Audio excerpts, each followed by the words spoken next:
Hey, what's going on, everybody? Welcome to Quick Break Games, and welcome to what might be the final entry in the FPS Boost series here on the channel. This is where we show off the LEGO games that have been FPS boosted by Microsoft, and this time we are doing 2018's LEGO The Incredibles. So if you don't know, this is a series where we go through for the most part, it's the Xbox One era LEGO games that all ran at 30 FPS.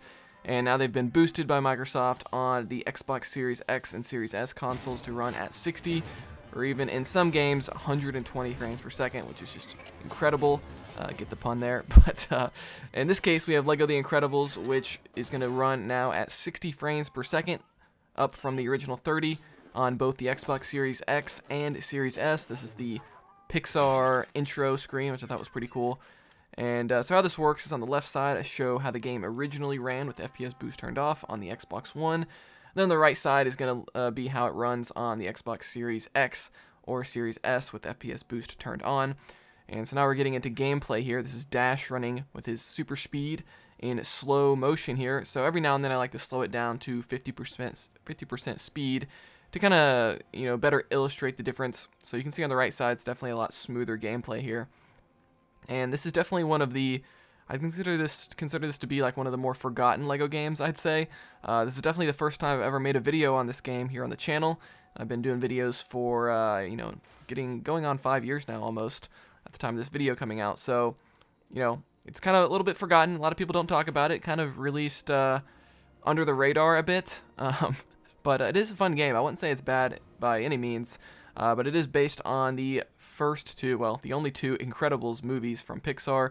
But it also kind of has some other Pixar content as well as like additional characters, which is pretty cool. It's got a full open world city, and then it's got, I think it's got about 12 levels, 6 for each movie, if I remember correctly. So, it's not the biggest LEGO game in the world, but it's definitely got a decent amount of content. So here I'm going to do one of these races as Syndrome, the villain from the first movie. And everyone loves these open world races in LEGO games, especially in the first LEGO Marvel Superheroes game.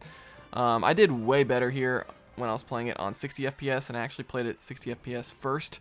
This is my first time playing this game in probably at least 3 years. So I think the 60 FPS actually makes it a little bit easier to do the races, like because the controls are just that much more responsive when you have the higher frame rate. So, if you have trouble with some of the races in these LEGO games, I think FPS Boost might actually help you out. In the responsiveness of the controls. So in these videos, I also like to show a lot of the cutscenes in the game. So this is the intro cutscene for the first movie. So this game's kind of weird. You have to play Incredibles 2 first, and then you play Incredibles 1.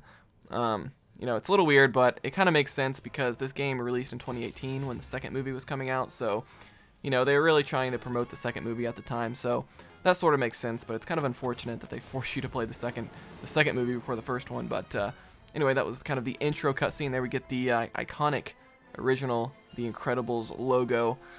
So very cool there. Then we're going to get into some more cutscenes with Mr. Incredible and Elastigirl. So they're kind of fighting over the criminal there, just like in the movie. And so yeah, this is a really cool LEGO game. Let me know if you guys have played this one. I've only played it once a few years ago. I haven't played it since, but I would like to play it some more sometime in the future. It's a little, I don't know, I mean, obviously all the LEGO games are for, made for kids, and then, adults can play them too. This game feels a little bit more childish, I'd say, compared to the other games. Like, they simplified the combat, which you're going to see here in a little bit.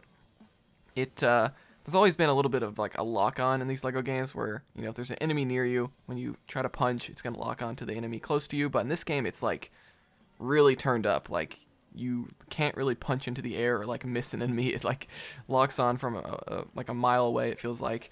But this game's pretty cool. It's got Incredibuilds, I believe they're called, which I won't show them in this video, I don't think. But it was kind of a new feature. You can build these big LEGO objects out of, these different Incredibuilds that are throughout the game. And so this is some of the combat. You can see like when the studs are moving around in the 60 FPS mode on the right, it definitely looks a lot smoother, which is always appreciated. But yeah, this is kind of a general look here at LEGO Incredibles running on the Xbox Series X and S compared to how it originally ran. So let me know in the comments below if you've played this game, and this is going to be it for the FPS Boost series. Hopefully they boost more like LEGO DC Supervillains, but I'm not holding my breath at this point. So be sure to like this video if you enjoyed it, dislike it if not, subscribe for more content like this, I'll see you guys next time here on Quick Break Games.